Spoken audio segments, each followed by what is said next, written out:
Happy birthday to me.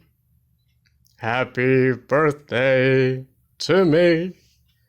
Happy birthday, dear my beautiful self. Happy birthday to me. Is it really your birthday? It is my birthday. What the hell? I don't think in the entire years I've known you, you told me your birthday. I have told you my birthday. No, you haven't. Yes, I have. It's September 21st. What year? 73? 73? Yeah, Yeah. 73. Yeah. Now I'm an asshole. Happy birthday, Hito. Thank you very much. What are you, like 27 now? 6, Oh, actually. you're 20. Yeah. Damn. Oh my god, man. Still look like a 15-year-old. Low key. Yeah. Yeah. It's the Yeah. glasses. Mm-hmm. You should dye your hair again. That made you look young. No, actually, no, don't dye your hair. When I first moved in, like, I thought you were like a child. I was like, oh, he's like 19 or 18. And then you were like, hello. And I was like, oh, what the hell? I was like, who the hell is this man? And you were like, I am Hito from Japan. I was like, this is an old man. Jesus. I was a young man back then. Yeah. Now you're so old. You have very bushy beard. I have 5 children from 3 different women. Mm-hmm.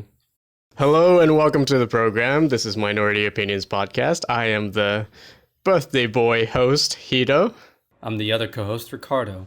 The fabulous Ricardo. And we are going to be talking about all kinds of nonsense, and we will talk about one movie because I'm not trying to blame you or anything, but Ricardo was sick. Ricardo caught a flu, so he was dying for like a week. So we only get to talk about one movie, which is Ad Astra, starring Brad Pitt. How's your flu, man? How you feeling? I mean, it was pretty bad. Saturday night, my friends trying to come over and hang out, and then I felt like someone stabbed a tire pump into my brain and started pumping it. And now I couldn't speak. I couldn't talk. I was just in pain. Mm-hmm. And then Sunday, I was delayed 9 hours at the airport. Oh, Jesus. Yeah, in LAX, because apparently SFO only had one functioning runway, so all the planes kept being delayed. Wow. So I was supposed to leave at 10:45 a.m., but I didn't actually leave until 4:37 p.m. So then the entire week, I was sweating. I got a bunch of rashes, and like, I went to the doctor, and they're like, "You don't have syphilis, do you?" And I was like, "Why are you asking me if I have a 100-year-old disease?" And I got tested. They said I don't have it, so I was like, "Yippee!" So that's why that's why I was kind of gone for a week, mentally, not physically. So it was just a regular flu? It was a regular flu, but like apparently the lady told me like she told me I had like a extreme flu, so like it was like flu times 10,000. Any idea where you got that from? Probably from my campus. Like a lot of people were sick, and like apparently some nerd came up to me and just shook my hand, and I was like, all right, bye. The little bastard latched onto me. He was like, I'm gonna get this guy so sick. By the way, I am currently drinking rum and coke. This is my 3rd cup. Oh my god, you're like a noir character in the modern day. Like there's no crime, there's no war. You just drink. Yeah. You're all pain but no crime. Like, Which is a good thing. I have a special announcement to make. Okay. I was recently awarded the IMAX Crew Space Operations pin of Ad Astra IMAX. So this is a big deal. Ad Astra. So, what is Ad Astra? Well, for one, fun fact, Ad Astra is Latin for to the stars. So that's pretty interesting. The film talks about Brad Pitt, a renounced astronaut who is a successful, in the program. He is recently hired to look for his father, who maintained the Lima project, an experimental, exploration mission dedicated to finding life beyond our solar system. When in reality, his father, played by Tommy Lee Jones, is causing mischief out in space. So now it is up to Brad Pitt to find his father and bring him back home. Mm-hmm. Yep, that's pretty much the gist of it. So Yeah.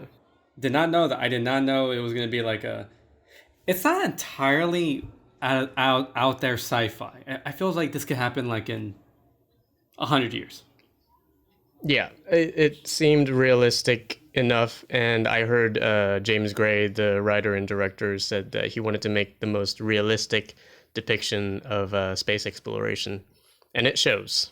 It definitely. There's one particular scene or sequence that I think I was like, this is kind of weird because I usually see video games do a lot of cool sci-fi in realistic ways. I rarely Hollywood should take a look at video games and their stories because a lot of video games have a lot of cool stories that involve space travel and experimental storytelling. And Hollywood's just like, let's just make a remake of a very obscure '90s movie. Like let's no make original stuff. I don't know, but so overall ideas. Ad Astra, Hito, what do you think of Ad Astra, Brad Pitt, the space movie? Um, this is one of the biggest disappointments of the year for me. Oh man. And I say this with a heavy heart. I mean, I love science fiction. I love space exploration movies. I love Brad Pitt. So, like a sci fi movie starring Brad Pitt should be my jam. This feels like the greatest hits of other sci fi movies that came before it. Mm-hmm. I think there are moments of greatness in Ad Astra. I think the movie looks brilliant. It's shot by Hoyte van Hoytema, who, of course, was the DP of Interstellar and Dunkirk. I think everyone in the sound, production design, and visual effects departments deserve more than just a little pat in their backs. Like Oscars. Oscars, what they did is really incredible. The craftsmanship is just really impressive. And Brad Pitt is great. He gives this very quiet performance, and so much is delivered in what he doesn't say. Mm-hmm. It's not a very showy role. He's a very subdued, like a reserved guy who doesn't show emotions, which is one of the core themes of the movie. And I think he deserves all the praise in the world. My problem, I have two major problems with the movie. Mm-hmm. One of them is the emotional disconnect, Okay. which again is the core theme of Ad Astra. Like you find out in the beginning of the movie, like in order to become an astronaut, you have to take this psych test, and you have to be approved that you are not emotionally involved to sabotage any missions or plans. Right. Okay. I think I get what you're trying to go for now. Yeah. And I felt really disconnected from any of the characters, Mm-hmm. even the Brad Pitt character. I know that was the point of the movie, but I think this is my personal taste. When it comes to sci-fi movies and space exploration movies in particular, I want compassion. I want empathy. I want some like warm feelings. I need like a small dosage of like sentimentality. Was this movie too cold for you? Would you say? Yes. Yes, that's All what I'm right. I trying to think say. I think that's where you and I are gonna like divert a little bit in our conversation. And sometimes coldness in space can be great. Like if you look at movies like Alien or 2001, like it fits perfectly to the atmosphere of the world that they are depicting. But for this one, it's a story about a guy who's trying to reconnect, trying to find his dad. I wanted more from it. I wanted some, I hate this word, but I wanted some oomph. Another problem that I had was that, like I said, this felt like a collection of moments and ideas from other sci-fi movies from the past. Like I couldn't stop thinking, well, that bit is from Kubrick's 2001. That bit Mm-hmm. is from Gravity. That chase scene feels like something out of Mad Max. Really, Mad Max. There's a chase scene. It's not a spoiler because you see it in the The trailer, but moon. Yeah. the moon. it felt like something from Mad Max. And it just felt like James Gray was picking things from so many different movies, put them together in this one thing and trying to create a narrative around it. It didn't quite work for me. I was never bored. I enjoyed the surface very much. And like I said, the craftsmanship is amazing. Brad Pitt is great, but overall didn't it didn't connect with me on an emotional level. I thought this movie was filmmaking at its finest. Okay, explain. I found this movie beautifully told because each planet segment had their own distinct color palette. And I feel like each one of those color palettes, and this kind of ties in with your emotionless argument. I felt like the film did establish emotionless themes, and in the ways of like a novel. This film felt like a direct adaptation of like a Hemingway space novel.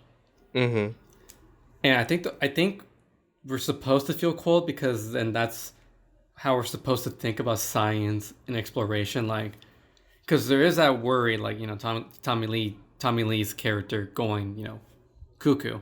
Like, Yeah. him, I think they're trying to avoid that. So I think that's why NASA's like, hey, we need you to be as cold as possible. Which the idea of choosing Brad Pitt as their like guinea pig to like send to the moon, like, okay, he's the only one who has emotional connection with this person, but we have to keep him sober of his emotions. I found that very interesting. Like, how do you subdue your emotions to a father figure who gives you anger and pain, which that throughout the movie I found interesting because there was like an interview with Brad Pitt where he said this movie talks about toxic masculinity. And he says like, oh, the character, he's dealing with rage and anger that his father never like withheld. He always just showed it, even to his mom. So then knowing that background, like all that context, even as the movie goes on, you learn more about his character and more about his family. I feel like that itself is told very well through the visuals. Like when they're on the moon, it's kind of cold, it's lonely, it's white. That was one of my favorite sequences because I liked how on the moon, it was just like another Disneyland. And that line where Brad Pitt says like, humans are planet killers. We move and then we siphon another planet. I was like, oh my God, like what's humanity doing? Like, we'll just go to the moon and we'll do the same shit again. Like we won't change. We'll just do the same shit again. We wear alien costumes. There's a Subway. There's an Applebee's. Like there's subtle hints of consumerism throughout this film. And then when they go to Mars, like that's kind of Brad Pitt's most emotional time. Like that scene where like the soundless room, the orange and the red kind of like signified his anger kind of like boiling up. And I was thinking like that's brilliant to represent that, like Mars. And remember that shot where he's running through the sun to get to the rocket? Oh my God, this film has so many shots that made me like cream my pants like a million times, like Volcano. And like the problem, like your problem with the coldness of the film, I thought that worked terrifically in regards to the themes of space travel. Like how much can a man endure before going truly insane? It felt like an actual Hemingway novel. Like it reminded me of this novel called Farewell to Arms, because he deals a lot with isolation after abandoning his squad. Because like it shows like Brad Pitt mirroring his father, like how far before it become that. And I think James Gray visually tells us more about Brad Pitt's character than actually telling us, like, you know, Anne Hathaway saying love is a universal thing. And I'm like, girl, just show it. Don't tell us. Like there was none of that. And I was happy with it. I'm gonna disagree on the with your argument on the showing things visually. How dare you? Because the movie has this voiceover narration throughout, and you hear Brad Pitt's character's inner thoughts all the time. Not all the time, but constantly. I dug what that. He's thinking about. I didn't dig that. I think that technique helped out a lot. See, I feel the complete opposite. I felt like that was a distraction. Like I kept thinking, I want you to stop explaining what he's thinking or what he's feeling. You have a talented actor who can deliver so much without saying anything. Show, don't tell. You don't have to explain everything to me. It felt like I was reading a novel. That's See, here's where I disagree, sir. Okay, all right, go ahead. We knew a lot about Brad Pitt's character, but I felt as if the narration helped give more of a deeper layer for Brad Pitt's character. The idea of a memoir of him, like a personal memoir being told to us, the viewers, I thought that added more character to him. We could agree to disagree, and then then on ADR, Ricardo thought Hida was very wrong. And I'll be like, Ricardo knows nothing about exposition. And I'll be like, he knows nothing, Jon Snow. Yeah, like it's great because my issues with the film, you didn't find it problematic, and the things you loved about the movie, I found it less like fond of. So this is great. This is a great discussion. This is a good discussion. I forgot to mention, there's another problem that I had with the film. Like every 15 minutes, there's an action set piece. And that bothered me so much. And then 20 minutes later, there's another action set piece. And that gets resolved in like 3 minutes. And then after 15 minutes, you have another action set piece, which kind of made me go, really? Like you don't have to try to entertain us all the time. Like I kept thinking, like I know I shouldn't compare it to other sci-fi movies, but Interstellar, for example, didn't rely on the spectacle every 15 minutes. And there are, action set pieces and visual effects heavy moments, but it wasn't constant. It didn't break off the central idea that Christopher Nolan was trying to deliver. Whereas at Astra, I feel like here's the core idea, and here is this character trying to do certain things. Oh, wait, we have to put this action set piece so people won't get bored. Oh, yeah, here's another one. Let's put this ridiculous sequence in there with some characters and some animals, which we're not going to talk about. Oh, okay, you're referring to that, okay. Yeah, and then there's another set piece with, like, humans, which just felt so out of place. And I just felt like there are two different movies in here. One is about the idea-driven space exploration movie in which a son is trying to find his father. The other one is action, spectacle, like mainstream sci-fi entertainment. It just kept breaking off. All the tension, all the intrigue was sort of blocked by, oh, here's another 5-minute action set piece. There's another one. Hey, there's another one. And I just felt like, you don't have to do that, movie. Just stick to your guts. If you have the confidence to tell your central ideas, you don't have to put all that explosions. You don't have to try to appeal to the masses. I don't know if that animal sequence was an action piece. I felt like that was just like a little spooky moment. Yeah, but that could have been cut out and the movie would have been the same. It feels like a detour. Every character except Brad Pitt and Ruth Negga, who is stuck in Mars, except those two characters, everybody is incompetent. Everybody is stupid. I still love this movie to death. And that's fine. That's totally fine. No, I get you. I still found it very interesting with the story regarding the father and son and suppressing emotions in space travel. But you know what? That's why this show exists, so we could disagree. And I'd rather see this movie than it too, honestly. I feel like a movie from this year, High Life, handled... Oh, I didn't check that one out. Yeah, I think High Life handled the sort of looking into outer space to examine our inner space like really well. Mm-hmm. I'd say go see it, even if you are skeptical about it. Especially if you're a sci-fi science fiction fan, go see it.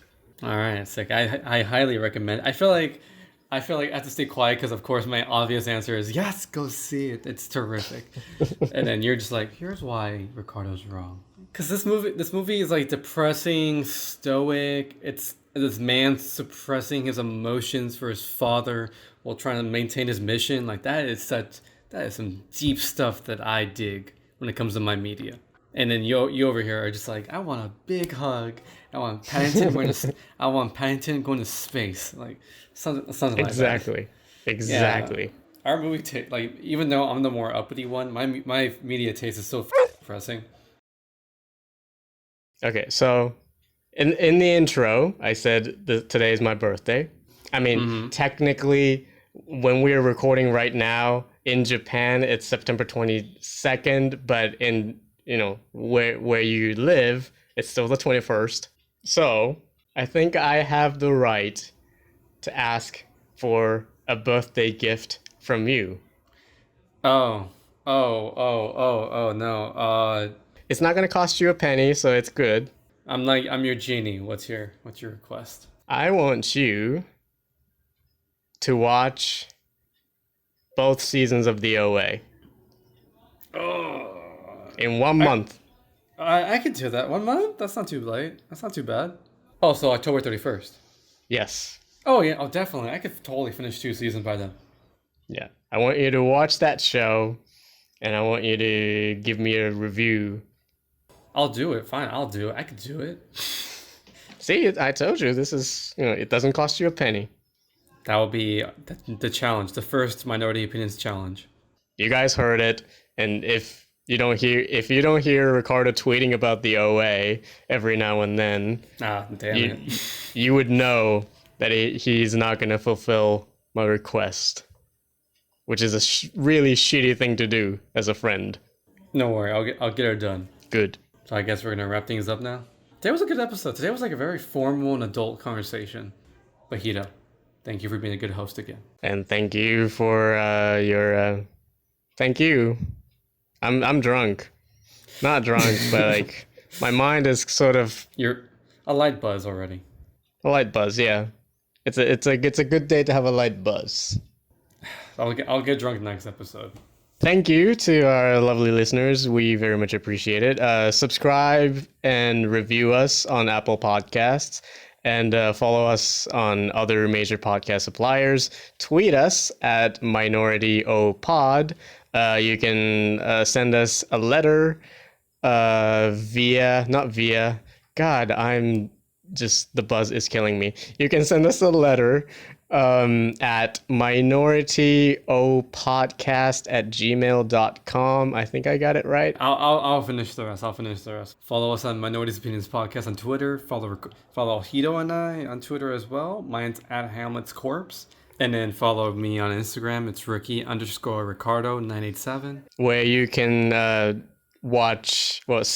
take a look at Ricardo's very artsy, pretentious photos. All those statements are true, and you can find the archives located on my account. And it's easy to see the episodes from past months. Well, Hito, thank you for being a terrific host. And thank you, Ricardo, for being a good guy. And thank you to our fans for listening to us again on this week's episode of Minority Opinions Podcast. Oh, wait. Sorry, I forgot. Quick shout out to my best friend, Alejandro, who just got married. Congratulations, Ale. Congrats to Alejandro, too. And now, outro music plays right now.